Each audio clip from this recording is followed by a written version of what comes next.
Thanks for watching. Don't forget to like, comment, share and subscribe to Mufti Tariq Masood, famous scholar. Bismillahirrahmanirrahim. Alhamdulillahi nahmaduhu wa nusalli ala rasulihil kareem. یہ میرے پاس کتاب ہے ریاض الصالحین. اس میں علامہ نووی رحمہ اللہ تعالیٰ نے بالکل صحیح احادیثیں جن کا فضائل سے تعلق ہے ان احادیثوں کو جمع کیا ہے. تو پہلا جو باب ہے ان احادیث میں وہ ہے باب التوبہ، توبہ کا باب. یہ توبہ کا باب اس لیے ذکر کیا تاکہ جو بھی ان کی کتاب شروع کرتا ہے تو بلکہ اس سے پہلے سب سے پہلا باب ہے باب الاخلاص و احضار النیت فی جمیع الاعمال والاقوال والاحوال البارزۃ والخفیہ. یعنی اس کا خلاصہ یہ کہ نیت کو درست کر لینا. کسی بھی کام میں جب بھی آپ کسی کام کا ارادہ کرتے ہیں تو اس میں آپ کی نیت کیا ہونی چاہیے. تو امام بخاری رحمہ اللہ تعالی نے جو اپنی حدیث کی کتاب کی ابتدا کی وہ بھی نیت سے، یہ بتانے کے لیے کہ بھائی نیت کو ہر کام میں آپ اپنی نیت کو پہلے درست کر لیں. تو نیت سے پہلے متعلق جو احادیث ہیں وہ ہم اس میں پڑھیں گے.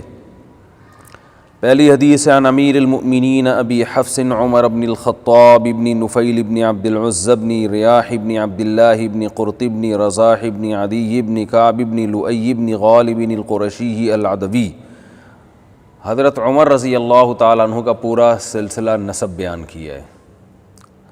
فرماتے ہیں امیر المؤمنین ابو حفص سے روایت ہے جن کا نام عمر ہے، والد کا نام خطاب ہے، دادا کا نام نفیل ہے.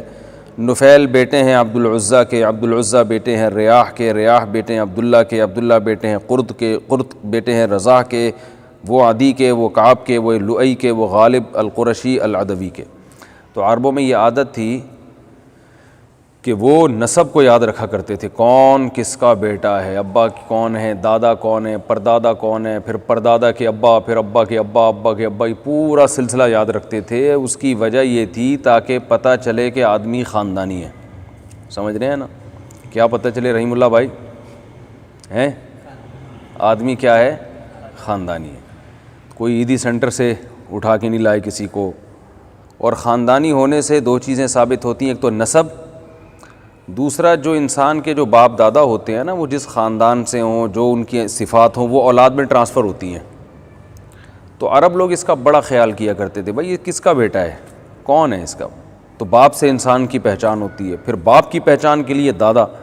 بڑے لمبے نسب وہ یاد کیا کرتے تھے، یہاں تک کہ گھوڑوں کی بھی نسلیں یاد رکھتے تھے وہ کہ یہ گھوڑا کس کی اولاد میں سے، کس گھوڑے کی اولاد میں، تاکہ نسل میں خرابی نہ ہو.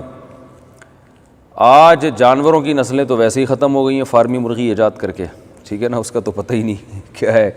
پہلے گاؤں دیہاتوں میں ہوتا تھا بھئی یہ نسل مرغی کی، ایک بکریوں میں ہوتا تھا، وہ سب ختم ہو رہا ہے. انسانوں کی بھی ختم ہو گئی ہیں. تو انسانوں میں آپ نے 2-4 کے بعد پتہ ہی نہیں ہوتا کون ہے، کہاں سے آیا ہے. تو کم از کم اتنا ہے کہ لوگ قوم کو یاد رکھتے ہیں، ہماری قوم یہ ہے. تو اب کچھ وقت کے بعد قوم بھی ختم ہو جائے گی. جیسے گوروں میں تو قوم بھی نہیں ہے، نسب تو باپ سے چلتا ہے نا. تو گوروں نے باپ کا سیٹ اپ ہی ختم کر دیا، تو ماں سے لے آئے. وجہ اس کی ہے کہ باپ ہی ختم ہو گیا ان کا. تو وہی ہے کہ جب یاد رکھا جاتا تھا تو دادا پر دادا کے اوپر کے سلسلوں کو بھی یاد رکھا جاتا تھا. اور اب جب سلسلے ختم کیے ہیں تو ابا ہی شارٹ کر دیے نا مارکیٹ سے. تو یہ ہمارے ہاں بھی اسی طرف آہستہ آہستہ جا رہے ہیں. موبائل کمپنی آپ دیکھ لیں ماں کا پوچھتی ہیں. تو یہ آہستہ آہستہ سیٹ اپ جو ہے نا وہی غیروں کی طرف ہم جا رہے ہیں. تو اس لیے نسب کی حفاظت کرنی چاہیے، باپ دادا کے نام تلاش کر کے رکھنے چاہیے. مجھے بھی میں نے تلاش کیے تو مجھے جو اپنا سلسلہ ملا، میرا نام طارق، میرے نام والد کا نام مسعود علی خان، میرے دادا کا نام محمد شفیع خان، دادا کے ابا کا نام تھا محمد خلیل خان، اور ان کے ابا کا نام تھا محمد احمد خان. آگے مجھے نہیں پتا ٹھیک ہے. تو یہ خان کا ایک پورا طویل سلسلہ ہے بہت پہلے تک. تو نسب ہمارے جو انڈیا میں رشتہ دار تھے، ہماری دادی بتایا کرتی تھی، ان کے پاس کاغذ میں لکھا ہوا تھا بہت اوپر تک، صدیوں پرانا. وہ جب ہجرت کی والدین وہاں سے انڈیا سے آیا، وہ پتہ نہیں، وہ پھر ظاہر ہے وہ یہاں آ گئے، انڈیا میں رہ گیا. اب وہ کہاں ہیں ہمارے علم میں نہیں ہے. تو اس سے اور خواتین کو بھی چاہیے جب کہیں نکاح کریں تو ان کو یہ پتہ ہونا چاہیے کہ آپ کی جو نسل چلے گی وہ آپ کے شوہر سے چلے گی. تو شوہر خاندانی ہونا چاہیے. اس کا تو لوگ آج کل خیال کرتے ہیں کہ بیوی خاندانی ہونی چاہیے، لیکن اس کا خیال لوگوں نے چھوڑ دیا کہ بندہ بھی خاندانی ہونا چاہیے۔ لوگ بس ایک پیسے دیکھتے ہیں کہ پینٹ میں اگر اس کے پیسے ہیں تو وہ جیسا ہی ہو وہ بہت اچھا رشتہ ہے، اور اگر پیسے نہیں ہیں تو جتنا بھی اچھا ہو اس کو لفٹ نہیں کرائی جاتی۔ آپ نے دیکھا ہوگا کہیں لوگ نکاح کا پیغام جب بھیجتے ہیں تو سب سے پہلے تنخواہ پوچھی جاتی ہے۔ آج کل خاندان اور قوم قبیلہ وہ ختم ہو گیا سیٹ اپ، تنخواہ پوچھی جاتی ہے۔ اگر وہ تنخواہ اچھی ہے تو بھلے کہ چور کا بیٹا ہو ٹھیک ہے نا، اور کسی جھوٹے کذاب دجال کا بیٹا ہو، اس سے کوئی فرق نہیں پڑتا، تنخواہ اچھی ہونی چاہیے۔ پہلے زمانے میں لوگ بتایا کرتے بھائی یہ خاندان ہے، یہ اچھا خاندان ہے، تو لوگ اس کو ترجیح دیتے تھے۔ تو عورت میں بھی خاندان کو دیکھنا چاہیے، مرد میں بھی، سب سے پہلے دیندار اور پھر اس کی خاندان کو ترجیح دینی چاہیے۔ تو دیکھیں کس طرح صحابہ کرام پہلے نسب کی حفاظت کیا کرتے تھے۔ میں دوبارہ نسب پڑھ کے سناتا ہوں۔ عن امیر المؤمنین ابی حفص عمر بن الخطاب بن نفیل بن عبد العزى بن ریاح بن عبد اللہ بن قرط بن رزاح بن عدی بن کعب ابن لؤی بن غالب القرشی العدوی رضی اللہ عنہ قال سمعت رسول اللہ صلی اللہ علیہ وسلم یقول انما الاعمال بالنیات وانما لکل امرئ ما نوی۔ حضرت عمر بن خطاب فرماتے ہیں کہ میں نے رسول اللہ صلی اللہ علیہ وسلم کو یہ فرماتے ہوئے سنا کہ اعمال کا دار و مدار نیتوں پر ہے، اور ہر شخص کو وہ ملے گا جس کی وہ نیت کرے گا۔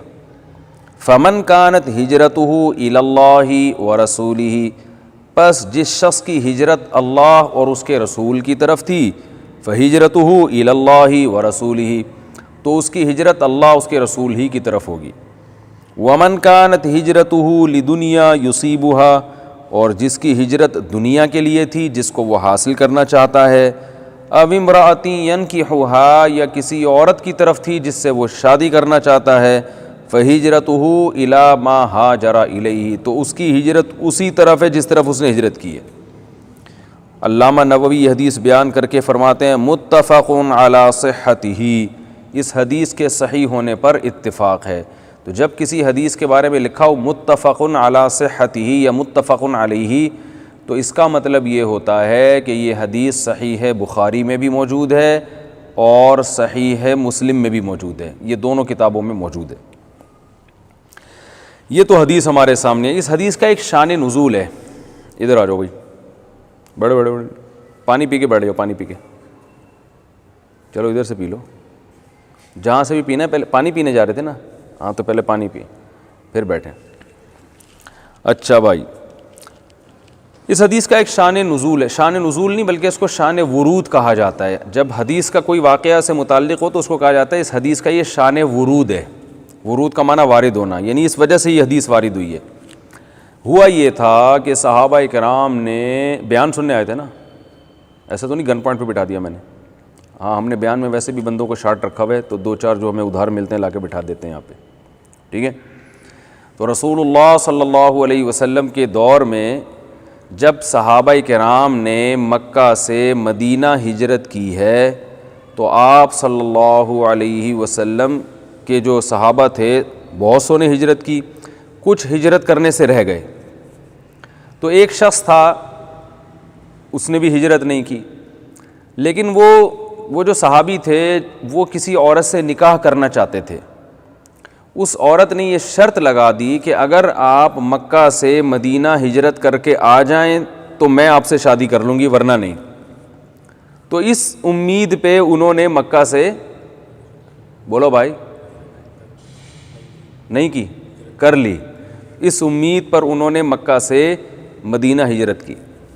جب انہوں نے مکہ سے مدینہ ہجرت کی تو نبی صلی اللہ علیہ وسلم کو پتہ چلا، تو پھر آپ صلی اللہ علیہ وسلم نے یہ الفاظ ارشاد فرمائے۔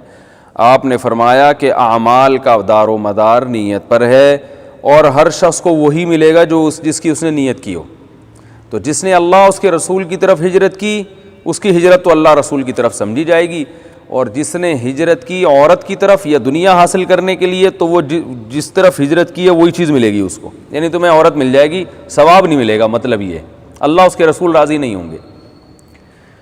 تو اس سے پتہ چلتا ہے کہ اعمال کا دار و مدار نیتوں پر ہے۔ اس میں کچھ علمی مسائل بھی ہیں اس حدیث میں۔ اس حدیث سے بہت سارے فقہا نے استدلال کیا ہے کہ نماز میں بھی نیت ضروری، روزے میں بھی نیت ضروری، حج میں بھی نیت ضروری، جتنی عبادتیں ہیں اس میں آپ نیت کریں گے تو آپ کو جو ہے اجر ملے گا۔ اب یہ جو حدیث ہے، اس حدیث سے امام شافعی اور امام احمد ابن حنبل رحمہم اللہ تعالی اور دوسرے فقہا نے یہ بھی استدلال کیا ہے کہ وضو میں نیت کرنا بھی ضروری ہے۔ سمجھ رہے ہیں؟ امام ابو حنیفہ کا مذہب یہ ہے، ان کی رائے یہ ہے کہ وضو میں نیت ضروری نہیں ہے۔ اگر بارش ہو رہی ہے اور آسمان سے پانی برسا اور آپ پورے بھیگ گئے خود بخود، یا آپ کہیں جا رہے تھے، آپ کا پاؤں سلپ ہوا، تالاب میں سے آپ ڈبکی کھا کے نکل آئے، تو آپ کی نیت تو نہیں تھی، لیکن چونکہ آپ کے وہ اعضاء دھل چکے ہیں جو وضو میں دھونا ضروری ہیں، تو آپ کا وضو خود بخود آٹومیٹیکلی ہو جائے گا، اگرچہ وضو کا ثواب نہیں ملے گا۔ یہ کوئی سنت طریقہ نہیں ہے کہ آپ لوگ اب اسی طرح سے سلپ کرنا شروع کر دیں، لیکن فرض اعضاء دھل جائیں گے تو وضو خود بخود ادا ہو جائے گا۔ وضو اور غسل میں نیت کرنا ضروری نہیں ہے۔ اب جو دوسرے علماء ہیں نا، وہ یہ حدیث پیش کرتے ہیں، بھائی نبی صلی اللہ علیہ وسلم کا تو ارشاد ہے کہ اعمال کا مدار کس پر ہے بھائی؟ نیت پر ہے، اور امام ابو حنیفہ کہتے ہیں کہ وضو بغیر نیت کے بھی درست ہو جاتا ہے۔ تو یہ بات خوب اچھی طرح سمجھ لیں کہ میں اس لیے نہیں کہ میں فقہ حنفی کو فالو کرتا ہوں، یہ حقیقت ہے کہ امام ابو حنیفہ کو اللہ نے قرآن و حدیث کی سمجھ میں جو عبور عطا کیا تھا، جو گہری بصیرت عطا کی تھی، وہ بہت کم لوگوں کے حصے میں آئی ہے۔ امام ابو حنیفہ بہت ذہین تھے، تو وہ یہ کہتے ہیں کہ نماز میں تو نیت ضروری ہے، وضو میں وضو کے صحیح ہونے کے لیے نیت ضروری نہیں ہے۔ ہاں وضو کا ثواب جب تک نہیں ملے گا جب تک نیت نہیں کریں گے، لیکن وضو ہو جائے گا بغیر نیت کے بھی، غسل بھی ہو جائے گا۔ کسی پر غسل فرض تھا اور اس نے بغیر نیت کے پانی ڈال کے پورے جسم پہ پانی بہا دیا، قلی کر لی اور ناک میں پانی ڈال دیا، تو بس غسل ہو گیا، اس کا نماز پڑھ سکتا ہے، ہاں غسل کا ثواب نہیں ملا۔ وہ وجہ اس کی یہ بیان کرتے ہیں کہ دیکھو انما الاعمال بالنیات، حدیث میں آتا ہے اعمال کا مدار نیت پر ہے۔ اب اعمال کے صحیح ہونے کا مدار نیت پر ہے یا اللہ کے ہاں قبول ہونے یعنی اس پر ثواب کا مدار نیت پر ہے؟ یہ اس حدیث میں نہیں ہے۔ اگر ہم یہ کہتے ہیں کہ اعمال کے وجود میں آنے کا مدار نیت پر ہے، یعنی کوئی عمل درست ہو ہی نہیں سکتا جب تک نیت نہیں ہوگی، تو پھر تو یہ مشاہدے کے خلاف ہے۔ ہم بغیر نیت کے کھانا کھاتے ہیں، پیٹ بھرتا ہے کہ نہیں بھرتا؟ بغیر نیت کے کوئی بھی کچھ بھی عمل کرتا ہے، عمل وجود میں آ جاتا ہے۔ تو اس سے پتہ چلتا ہے اعمال کے عند اللہ مقبول ہونا اور اس پر آخرت کا ثواب مرتب ہونا، اس کا مدار کس پر ہے؟ نیت پر۔ اور اس حدیث سے بھی پتہ چلتا ہے کہ ان صحابی نے جو ہجرت کی تھی وہ ثواب کے لیے نہیں کی تھی بلکہ عورت سے نکاح کرنے کے لیے۔ تو اللہ کے نبی نے ان کو فرمایا کہ تمہیں ہجرت کا ثواب نہیں ملا، جو چیز تم نے نیت کی تھی عورت وہ مل گئی تمہیں، ہجرت کا ثواب نہیں ملا، لیکن ہجرت تو ہو گئی نا، وہ اس ہجرت کو ہجرت تو کنسیڈر کیا گیا۔ یہ تو نہیں ان سے کہا گیا کہ جو قرآن نے ہجرت کو فرض کیا ہے تو وہ تمہارا فرض ادا نہیں، وہ واپس مکہ جاؤ اور واپس وہاں سے واپس آؤ، ایسا تھوڑی ہے۔ خود یہی حدیث امام ابو حنیفہ رحمہ اللہ تعالیٰ کی رائے کے برحق ہونے کی دلیل ہے کہ ہجرت کا عمل وجود میں آ گیا، ہجرت کے دو شرعی احکام ہیں وہ خود بخود وجود میں آ گئے۔ ہجرت کا مطلب کیا ہے؟ جو آپ اپنی جائیدادیں وہاں چھوڑ کر آ گئے، وہ اس پر وہ مالک بن گئے غیر مسلم، تو جو بھی شرعی احکام ہے۔ تو ہمیں نہیں ملتا کہ نبی نے ان صحابی کو کہا ہو کہ واپس جائیں اور دوبارہ اب صحیح نیت سے ہجرت کریں، نہیں بھائی، ہجرت کا ثواب تو نہیں ملا، لیکن ہجرت بہرحال کنسیڈر ہو گئی ہے، اور ہجرت کے اس عمل کو ہجرت بہرحال مانا گیا ہے۔ تو اس سے وہ کہتے ہیں کہ اگر آپ وضو کر لو تو وضو میں اللہ نے 4 اعضاء کے دھونے کا حکم دیا، یہ وضو کے اعضاء اگر خود بخود بھی دھل جائیں تو آپ کو طہارت حاصل ہو جائے گی، تو ہاں ثواب نہیں ملے گا۔ اور رہا یہ مسئلہ کہ پھر نماز میں نیت کیوں ضروری ہے؟ کوئی یہ کہہ سکتا ہے کہ بھائی نماز بھی آپ ایسے ہی پڑھ لیں بغیر نیت کے، نماز تو ہو جائے گی مگر ثواب نہیں ملے گا۔ تو نماز اس لیے نماز نہیں ہوگی کہ نماز ایک عبادت ہے، اور اس میں جب تک آپ باقاعدہ نیت نہیں کریں گے تو نیت سے آپ کی وہ اٹھک بیٹھک عبادت بنتی ہے، کیونکہ اور کوئی ایسی چیز نہیں ہے جو آپ کے اس عمل کو عبادت اور عادت سے ممتاز کرے۔ عادت کا مطلب ایک انسان ویسے بھی تو کھڑا ہوتا ہے نا یوں کر کے، ویسے ہی قبلے کی طرف ایسے یوں کر کے کھڑا ہے یا ہاتھ باندھ کے کھڑا ہے، تو کیا پتہ چلے گا کہ یہ ویسے ہی کھڑا ہوا ہے یا یہ نماز کے لیے کھڑا ہے؟ تو نیت ہی ایک ایسا عمل ہے جو جدا کرے گی اس کو کہ بھئی یہ نماز والا قیام ہے. بعض دفعہ لوگ ویسے بھی تو جھک جاتے ہیں نا کوئی چیز اٹھانے کے لیے, یا ویسے ہی جھکے ہوئے ہیں, تو نیت سے پتہ چلے گا کہ اس کا یہ والا جھکنا بطور عبادت کے ہے, یہ والا جھکنا کوئی ایکسرسائز والا نہیں جھکنا, یہ نماز کا جھکنا ہے. تو اس کے لیے نماز میں داخل ہونے کے لیے نیت کے علاوہ کوئی اور چیز ہو نہیں سکتی. اس لیے نماز میں بھی نیت ضروری ہے, روزے میں بھی نیت ضروری ہے, کیونکہ آپ صبح صبح ویسے بھی تو کھائے پیے ہر وقت 24 گھنٹے تو کوئی نہیں کھا رہا ہوتا نا. تو جیسے ہی آپ صبح کے وقت میں داخل ہوئے, سحری یعنی صبح صادق کے وقت میں, تو یہ کیسے پتہ چلے گا کہ یہ والا بھوکا پیاسا آپ کا روزے والا بھوکا پیاسا, یہ ویسے ہی آپ کچھ نہیں کھا رہے. تو اس لیے اس میں نیت کے ذریعے فرق کرنا پڑے گا کہ بھائی یہ جو میں بھوکا پیاسا ہوں یہ ویسے ہی نہیں, بلکہ یہ عبادت کی نیت سے, روزے کی نیت سے بھوکا پیاسا ہوں.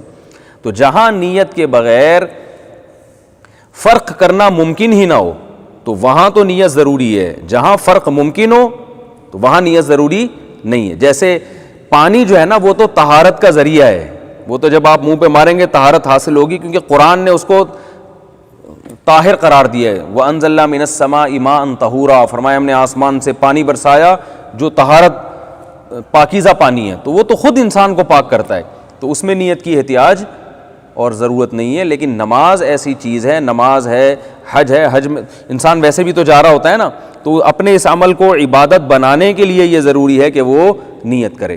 اس سے ایک اور مسئلہ بھی حل ہو گیا کہ یہ جو لمبی چوڑی نیتیں آج کل ہم نے ایجاد کی ہوئی ہیں, اس کا بھی شریعت میں کوئی تصور نہیں ہے, اور نیت ایک ضرورت کی وجہ سے شریعت میں لازم ہے. تو جہاں جتنی ضرورت ہوگی اس حد تک نیت ضروری ہوگی, جہاں ضروری نہیں ہے نیت وہاں ضروری نہیں. مثال کے طور پر بہت سے فقہا یہ کہتے ہیں کہ رمضان میں آپ نے رمضان کے روزے کی نیت کریں گے تو رمضان کا روزہ ہوگا, اگر نفل روزے کی نیت کریں گے تو رمضان کا روزہ نہیں ہوگا. جبکہ امام ابو حنیفہ رحمہ اللہ تعالیٰ کی رائے یہ ہے کہ رمضان میں بس روزے کی نیت کافی ہے کہ میرا روزہ ہے آج, یہ نیت کہ رمضان کا ہے یہ نیت ضروری نہیں ہے. اس لیے کہ اس کے لیے تو نیت چاہیے کہ آپ یہ بھوکا پیاسا ویسے ہی ہیں یا روزے کے لیے ہیں, یہ نیت کے بغیر فرق نہیں ہو سکتا.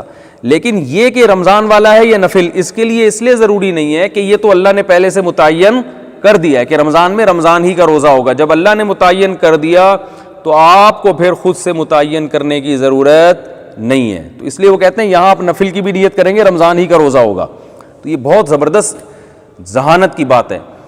تو عام دنوں میں یہ ہو سکتا ہے کہ بھئی رمضان کی قضا بھی ہو سکتی ہے, اور ویسے آپ اب پیر کے دن آپ روزہ رکھتے ہیں تو سنت بھی ہو سکتا ہے اور رمضان کی قضا بھی ہو سکتی ہے, تو وہاں آپ کو باقاعدہ روزے کی بھی نیت کرنی پڑے گی اور یہ نیت بھی کرنی پڑے گی کہ یہ پیر والا روزہ جو سنت روزہ ہے وہ ہے یا یہ رمضان کی میں قضا رکھ رہا ہوں, تو وہاں یہ ضروری ہے.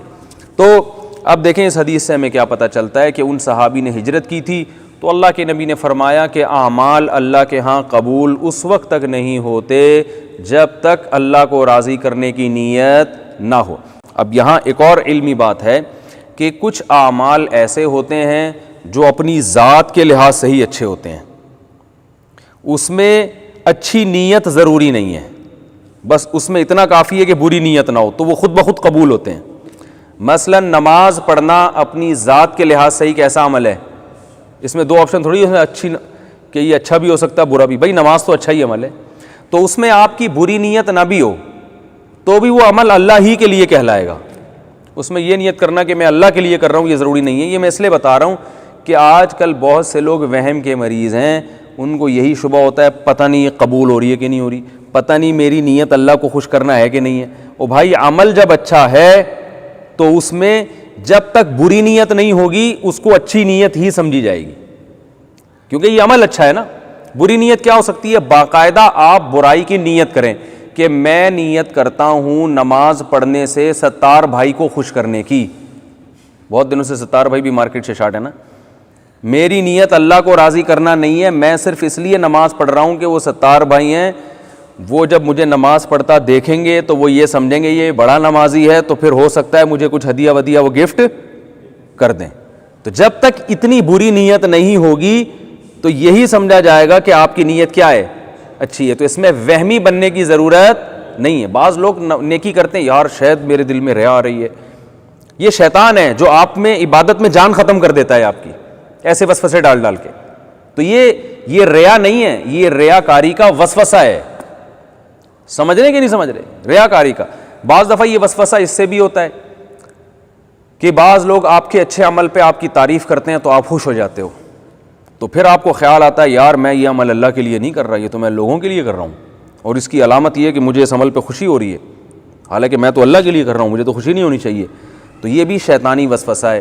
انسان عمل اللہ کے لیے کرتا ہے، لیکن جب لوگ اس کو دیکھ کے آپ کی تعریف کرتے ہیں تو یہ اپنی تعریف پہ خوش ہونا یہ انسان کی نیچر ہے.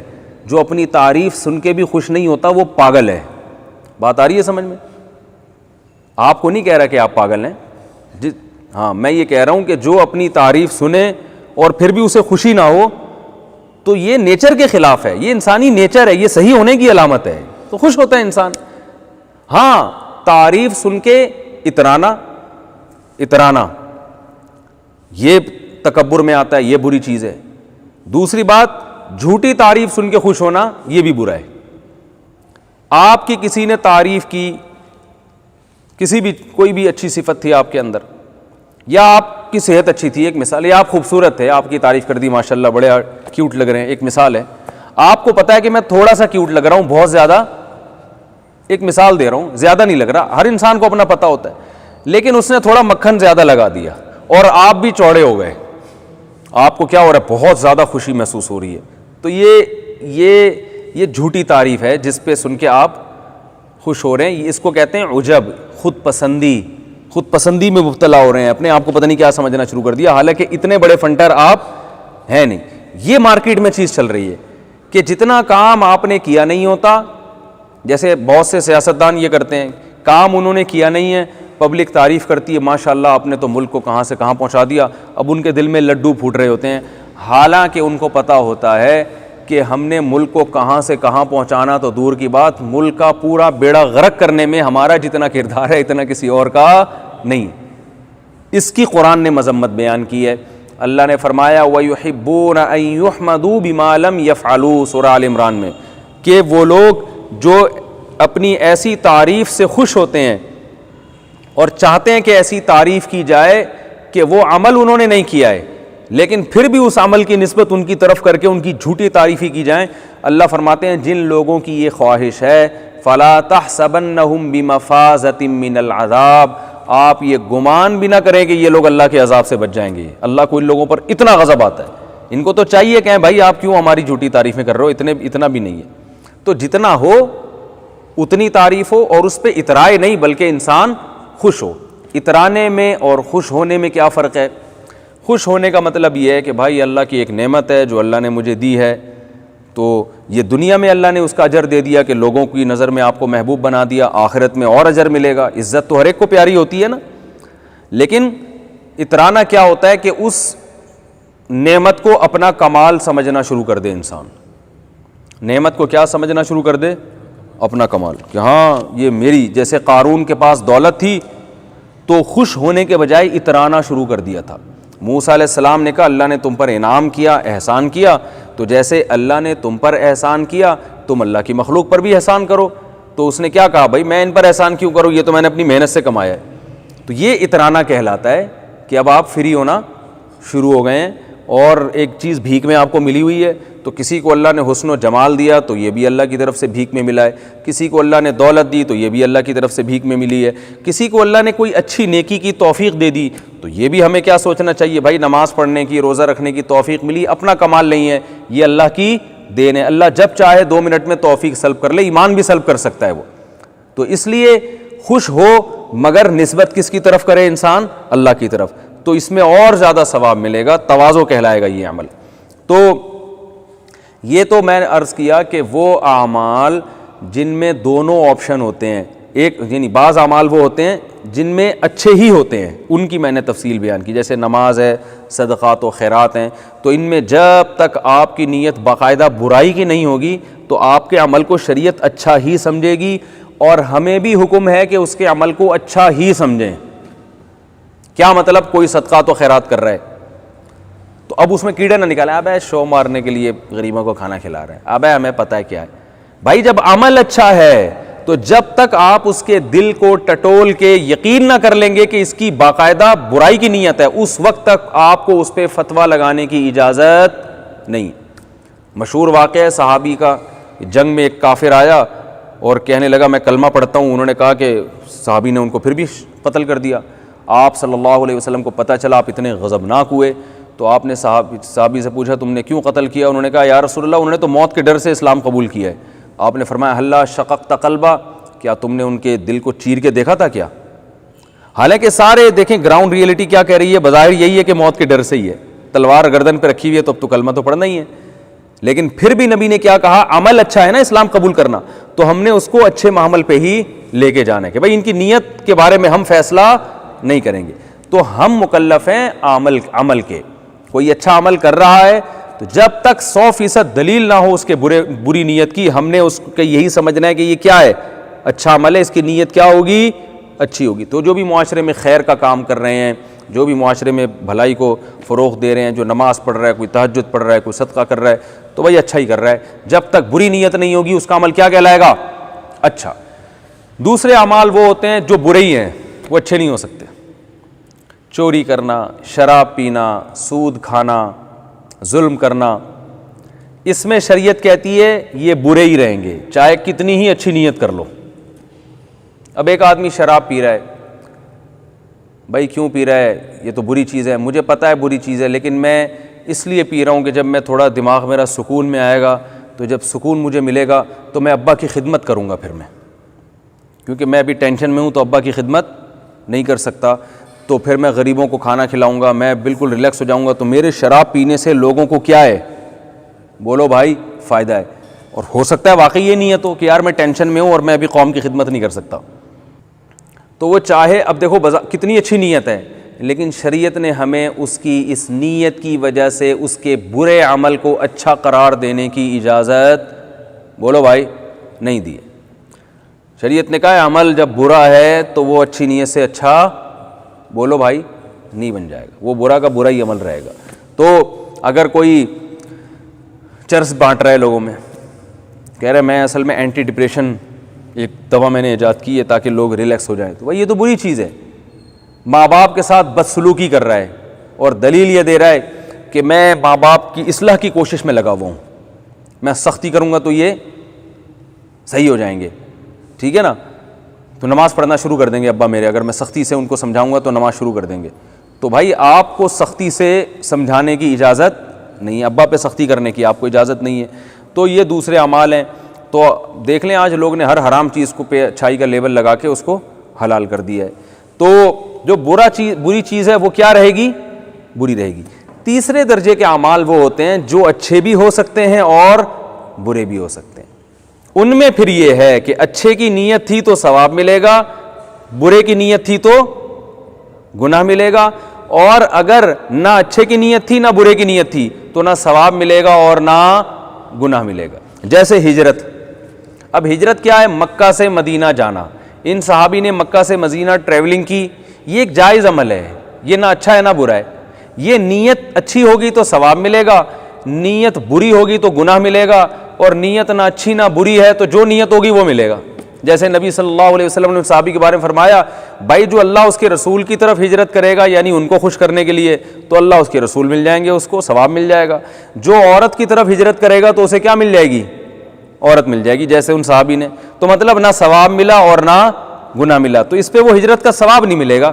اس لیے کہ یہ ہجرت ایک ایسا عمل ہے جو بذات خود نہ اچھا ہے اور نہ برا ہے۔ ٹریولنگ ہے نا، ایک جگہ سے دوسری جگہ جانا، تو آپ کس نیت سے جا رہے ہیں؟ اس نیت سے جا رہے ہیں کہ بھئی میرے دین محفوظ ہو جائے، میں اس علاقے میں رہ کر اپنے دین کی حفاظت نہیں کر سکتا، میں دوسرے ایریے میں جاؤں گا، وہاں رہ کے میں اپنے دین کی حفاظت کروں گا، یہ نیت ہے۔ تو راستے میں موت واقع ہو گئی تو قرآن میں فقط وقع اجرہ علی اللہ، اتنا مبارک عمل ہے اپنے دین کو بچانے کے لیے اپنا علاقہ چھوڑ دینا، کہ اللہ فرماتے ہیں کہ تمہیں رزق بھی میں دوں گا، اور اگر تمہاری موت واقع ہو گئی راستے میں تو اس کا اجر اللہ کے ذمے پڑ گیا ہے، اللہ کے ذمے لازم ہو گیا ہے۔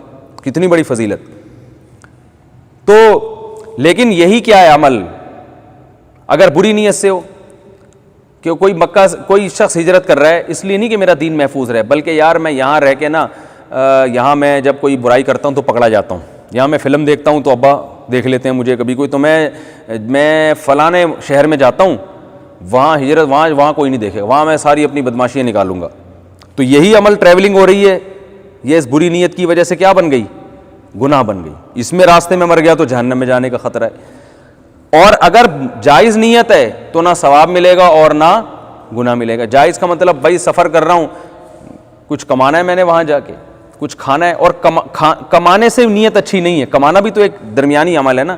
اگر اس لیے کما رہا ہے کہ والدین کی خدمت کر کے اللہ کی رضا حاصل کروں گا تو پھر یہ بھی ثواب ہے. اور اگر کمانا برائے کمانا ہے تو نہ ثواب ملے گا اور نہ گناہ ملے گا. تو لوگ ان تینوں چیزوں میں نا فرق نہیں کرتے اور بڑی کنفیوژن کا شکار رہتے ہیں. تو بس کہتے ہیں اعمال کا مدار نیت پر ہے، اعمال کا مدار نیت پر ہے، اعمال کا مدار نیت پر ہے. ایسے نہیں ہے بھائی، اعمال کا مدار نیت پر ہے. حدیث میں جو مثال ہے تو وہ عمل جس میں دونوں جہتیں ہیں. تبھی حدیث میں کیا آتا ہے، حدیث میں تو نہیں، جو تبلیغ والے ایک مثال دیتے ہیں کہ ایک آدمی نے مسجد کے باہر کھونٹا لگایا. نیت اس کی یہ ہے کہ جب لوگ پہلے جانوروں پہ سوار ہو کے آتے تھے، جانوروں پہ جب سوار ہو کے آئیں گے تو بھائی کسی کو جانور باندھنے کی جگہ مل جائے گی، کھونٹے سے اپنے رسی سے جانور باندھ دے گا. دوسرا آیا، اس نے کھونٹا اتار دیا، اس کو یہ خوف ہے کہ لوگ اس سے ٹھوکر کھا کے گر نہ جائیں. تو بالکل دو متضاد عمل ہو رہے ہیں لیکن ثواب دونوں کو ملے گا. اس لیے کہ کھونٹا لگانا یا نکال دینا بذات خود نہ اچھا عمل ہے نہ برا عمل ہے، نہ یہ عبادت ہے نہ یہ گناہ ہے. تو یہ ایسا عمل ہے جس میں دونوں جہتیں ہو سکتی ہیں. تو اس میں جو شخص جو نیت کرے گا اس کو وہ ثواب ملے گا. اس میں ایک ہی عمل میں دو متضاد عمل میں بھی بندوں کو ثواب مل سکتا ہے. یعنی ایک آدمی کیا کر رہا ہے، کھونٹا لگانے کا عمل اور ایک نکالنے کا عمل. تو ہمیں یہ بھی دیکھنا چاہیے کہ یعنی ہمیں جب بھی ہم لوگوں پہ تبصرہ کریں نا تو ہمیں اس میں یہ عمل کو دیکھ کے ہم تبصرہ کرتے ہیں نا، فلاں نے یہ کیا فلاں نے، تو پہلے یہ دیکھیں نیکی کی ہے تو بھائی اچھا کیا ہے. اب اس کی نیت کیا ہے اس کے ہم مکلف نہیں ہیں. ایک صاحب نے مجھے کہا کہ جو پاکستان آرمی جو بارڈر پہ لڑتی ہے یہ کوئی جہاد تھوڑی ہے. میں نے کہا کیوں؟ کہہ رہے ہیں تو تنخواہ کے لیے لڑتے ہیں. تو وہاں میں نے یہ بات بتائی، میں نے کہا نبی صلی اللہ علیہ وسلم نے مال غنیمت کی بھی ترغیب دی ہے صحابہ کرام کو.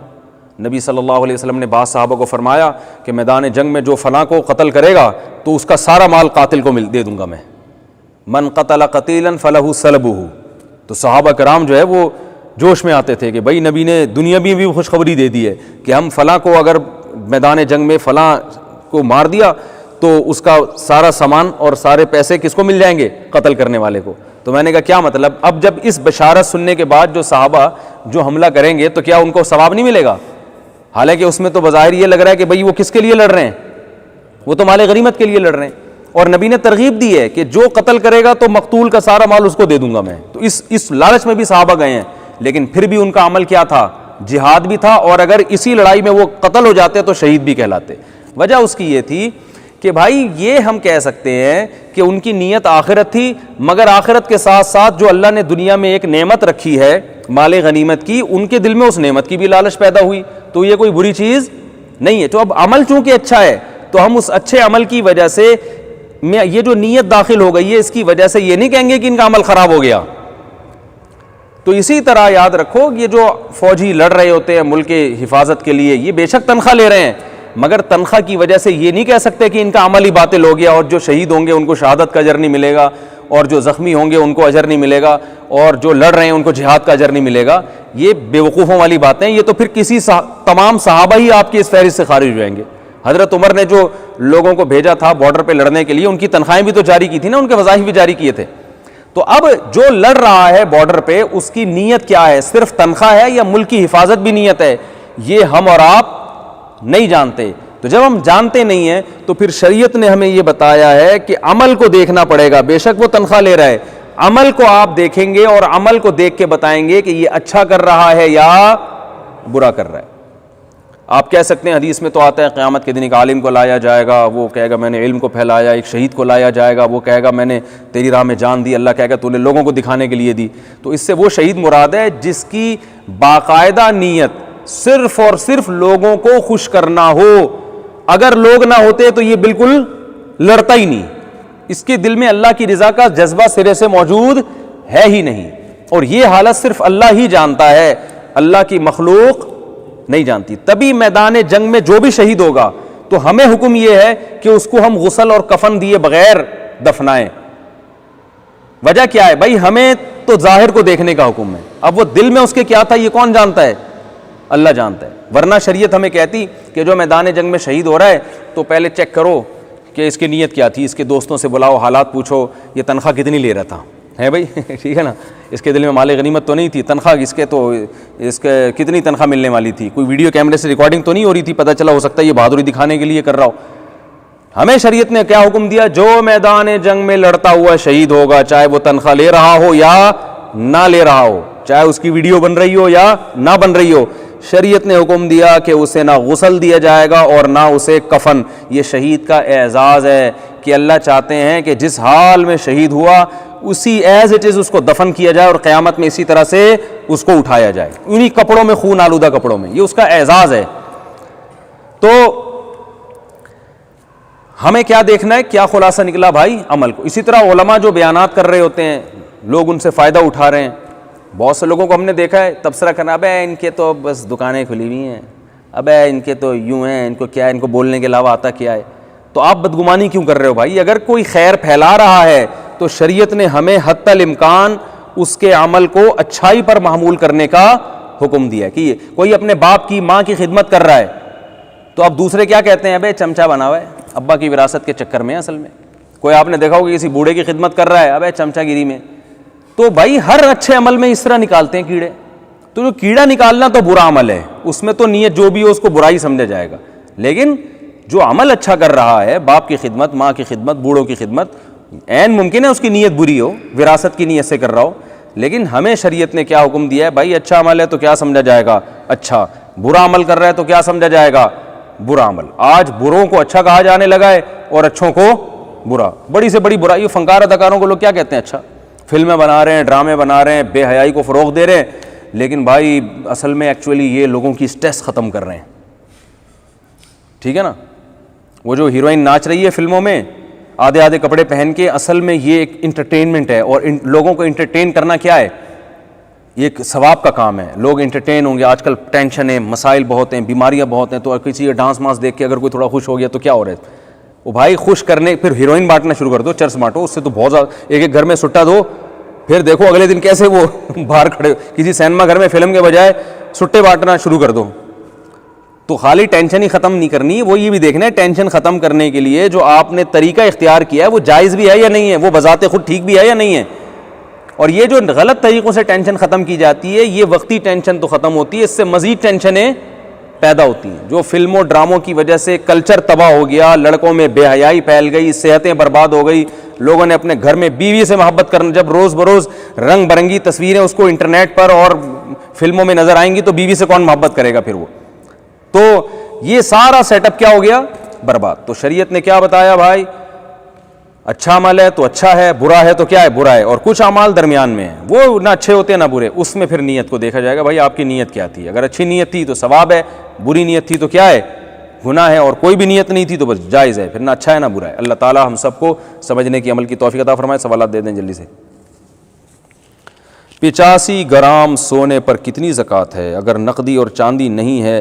اگر سونے کے علاوہ ایک دھیلا بھی نہیں ہے, 85 گرام سونے پر تو بہرحال زکوٰۃ ہوگی. بھائی اس کو 40 سے ڈیوائڈ کر دیں 85 کو, جو جواب آئے اتنے گرام. نابالغ بچہ حافظ ہو تو اس کی امامت جائز ہے, بالغوں کو نماز نہیں پڑھا سکتا. کسی عورت کا روزہ ہو اور 12 بچے, اچھا سوری بچے کیوں لکھا ہوا ہے, اور 12 بجے آ کر اس کے ایام شروع ہو جائیں تو وہ روزہ رکھے یا توڑ دے؟ روزہ خود بخود ٹوٹ جائے گا اور اس کے لیے کھانا پینا جائز ہے. البتہ کسی عورت نے روزہ رکھا, روزہ چھوڑا, رکھا نہیں, مینسز کی وجہ سے روزہ چھوڑ دیا, اور دوپہر 12 بجے یا کسی بھی ٹائم پہ مینسز آنا بند ہو گئے, تو اب اس کا روزہ تو نہیں ہوا, لیکن جیسے ہی مینسز آنا بند ہوں گے وہ پاک ہو گئی, اب وہ افطار تک کھا پی نہیں سکتی, اس پر روزے داروں کی طرح رہنا لازم ہے. رمضان میں آئی ڈراپ استعمال کر سکتے ہیں؟ جی ہاں کر سکتے ہیں. مجھے سانس کی بیماری ہے, گھر والے کہتے ہیں کہ نماز گھر میں پڑھو, کیا اس بیماری کی وجہ سے گھر میں نماز پڑھنے کا گناہ تو نہیں ہوگا؟ بھائی سانس کی بیماری میں اگر جماعت سے پڑھنے میں بیماری بڑھ رہی ہے یا دوسروں کو لگ رہی ہے پھر تو جماعت سے نماز نہ پڑھیں. اگر ایسا کوئی مسئلہ نہیں ہے پھر جماعت سے نماز پڑھیں. اگر مسجد میں آنے میں تکلیف ہو رہی ہے, سانس پھول جاتا ہے, تو پھر بھی گھر سے نماز گھر میں پڑھ سکتے ہیں. یعنی اگر پھیل رہی ہے بیماری یا آپ کو خود بڑھ رہی ہے تو پھر گھر میں پڑھیں نماز. یعنی مسجد میں پڑھنے سے اگر بیماری کو یا دوسرے کو نقصان ہو رہا ہے تو گھر میں پڑھیں, ورنہ مسجد میں آنا پڑے گا. کیا یوٹیوب پر تراویح کی نماز لگا کر نماز کی نیت کر سکتے ہیں؟ بالکل نہیں ہے. غامدی صاحب کا نیا فتویٰ آیا مارکیٹ میں, اس کی کوئی حیثیت نہیں ہے. اس لیے بھی نہیں پڑھ سکتے کہ وہ غامدی صاحب نے عجیب ہی احمقانہ قسم کی بات کی ہے. امام کے لیے تو یہ ضروری ہے کہ وہ مقتدیوں سے آگے ہو. اب آپ مجھے بتاؤ, اگر اسلام آباد میں کوئی امام کھڑا ہو کے آن لائن نماز شروع کرائے تو ہم تو تقریباً 1000 کلومیٹر آگے ہیں کعبہ کی طرف. یعنی ہم کعبہ جو ہے نا ہم سے قریب ہے, اسلام آباد والوں سے دور ہے. تو امام 1000 کلومیٹر پیچھے کھڑا ہے. یعنی اسلام آباد میں امام کھڑا ہوا ہے اور آن لائن نماز پڑھا رہا ہے. مقتدی کہاں ہیں؟ ٹیلی ویژن میں یا انٹرنیٹ پر وہ کراچی میں اقتدا کر رہے ہیں. تو یہ عجیب سی بے وقوفی والی بات بن جائے گی کہ نہیں بن جائے گی؟ تو یہ پروفیسر صاحب ہیں, چونکہ ان کی فیلڈ نہیں ہے, عالم نہیں ہیں, تو اس لیے یہ اس طرح کے لطیفے چھوڑتے رہتے ہیں. اور یہ دلیل یہ دیتے ہیں کہ جو ہے نا اب یہ انٹرنیٹ نے اور یہ الیکٹرانک میڈیا نے ایک گلوبل ولیج کی طرح, ایک جماعت کی طرح بنا دیا ہے, اور سب کی آواز ایک دوسرے کو پہنچ رہی ہے, حرکات بھی پہنچ رہی ہیں. تو بھائی نبی صلی اللہ علیہ وسلم نے جب رمضان میں جب بارش کے وقت اعلان کروایا تھا مؤذن سے کہ صلو فی رحالکم, کہ بارش ہو رہی ہے تو اپنے گھروں میں نماز پڑھو, ٹھیک ہے نا, تو آپ صلی اللہ علیہ وسلم وہاں بھی تو آن لائن نماز پڑھا سکتے تھے کہ بارش ہو رہی ہے آپ لوگ اپنے گھر میں پڑھیں, تو میں یہاں سے نماز پڑھانا شروع کرتا ہوں. بلال جو ہے یہ تکبیرات کہہ کے تمہیں بتاتے بھی رہیں گے اور گھروں میں نماز بھی, میرے پیچھے اقتدا میں نماز بھی ہو جائے گی. کیونکہ آواز تو پہنچتی تھی نا بھائی, آواز یا تو انٹرنیٹ کے ذریعے پہنچے گی یا مؤذن کی ویسے ہی آواز پہنچ رہی تھی, تبھی تو حضرت بلال نے کہا کہ گھروں میں نماز پڑھو. اگر آواز پہنچ نہیں تھی حضرت بلال کیوں کہتے؟ تو حضرت بلال نے جن لوگوں کو کہا کہ گھروں میں نماز پڑھو, حضرت بلال وہاں پر یہ بھی تو کہہ سکتے تھے کہ بھائی نبی نماز پڑھ رہے ہیں مسجد نبوی میں آپ کے پیچھے نماز پڑھ رہا ہوں, میں تکبیرات زور زور سے کہوں گا, جن تک تکبیروں کی آواز پہنچ رہی ہے وہیں اقتدا کی نیت کر لیں, جماعت ہو جائے گی. لیکن ایسا نہیں کیا گیا.